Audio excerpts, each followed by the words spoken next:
അൽഫോൻസാമേ, നിൻ പുണ്യഗീതങ്ങൾ പാടുന്നേ, നിർമ്മല സ്കൂളിൻ സ്നേഹത്താള. Hi everyone, welcome back. Nirmala Alphonsa വേവ്സിന്റെ 5ാമത്തെ എപ്പിസോഡിലേക്ക് എല്ലാവർക്കും സ്വാഗതം. അൽഫോൻസ വേവ്സ് ഇന്ന് നിങ്ങൾക്ക് മുന്നിലേക്ക് എത്തിയുന്നത് മനോഹരമായ ഒരു കഥയാണ്. അന്നക്കുട്ടി അൽഫോൻസാമയായി മാറിയ കഥയുമായി എത്തുന്നു അനബൽ ഷിൻഡോ. കുറച്ചു വർഷങ്ങൾക്ക് മുമ്പ് കുടമാളൂർ എന്ന ശാന്തസുന്ദരമായ ഗ്രാമത്തിൽ ഒരു പെൺകുട്ടി ജീവിച്ചിരുന്നു. അവളുടെ പേര് അന്നക്കുട്ടി എന്നായിരുന്നു. ചെറുപ്പത്തിലെ അമ്മയുടെ സ്നേഹവാത്സല്യങ്ങൾ അനുഭവിക്കാൻ അവൾക്ക് സാധിച്ചില്ല. അതുകൊണ്ട് അവൾ അവളുടെ അമ്മയെ പരിശുദ്ധ അമ്മയായി സ്വീകരിച്ചു. ചെറുപ്പത്തിലെ ദൈവഭക്തിയിലും ദൈവഭയത്തിലും പേരമ്മയായിരുന്നു അവളെ വളർത്തിയത്. ചെറുപ്പത്തിലെ അവൾക്ക് ഒരു കന്യാസ്ത്രീയാവാൻ ആഗ്രഹമായിരുന്നു.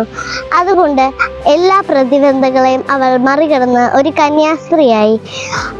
അന്നക്കുട്ടി അൽഫോൻസയായി മാറി.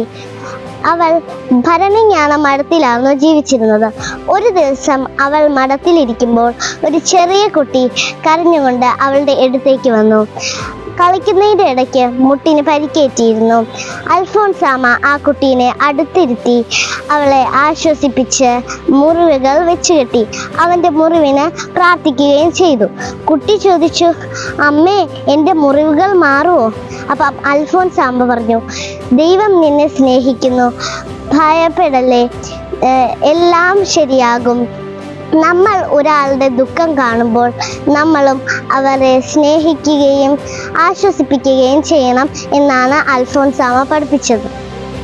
അടുത്തതായി അൽഫോൻസാമ സൂക്തമായി എത്തുന്നു നെഹാൻ പീറ്റർ. കാലം കടന്നു പോകും തോറും കുരിശുകൾ കൂടുതലായി വരും. അപ്പോൾ അവയെ ആശ്ലേഷിക്കുകയും ചുംബിക്കുകയും ചെയ്യുക. ഇന്നത്തെ എപ്പിസോഡ് ഇവിടെ തീരുന്നു. കൂടുതൽ വിശേഷങ്ങളുമായി നാളെ കാണാം. അതുവരേക്കും ബൈ ബൈ.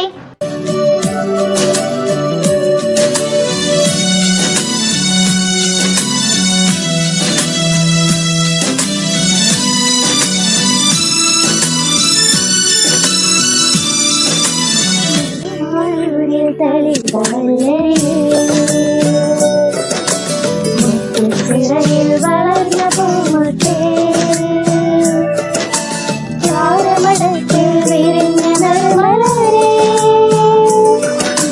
ഭൂമുഖമാകിൽ വലിയ സുഗന്ധം നീ,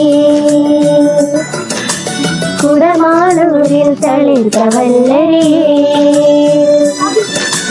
മുത്തുച്ചിറയിൽ വളർന്ന പൂമുട്ടേ, താരമടത്തിൽ വിരിഞ്ഞ നറുമലരേ,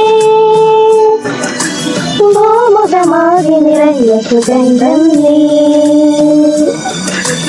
വിശുദ്ധയാം അൽഫോൻസേ, പ്രാർത്ഥിച്ചിടണമേ, ഭാരത മണ്ണിൽ യാതനകൾ വിണ്ണിലുയർത്തണമേ, വിശുദ്ധയാം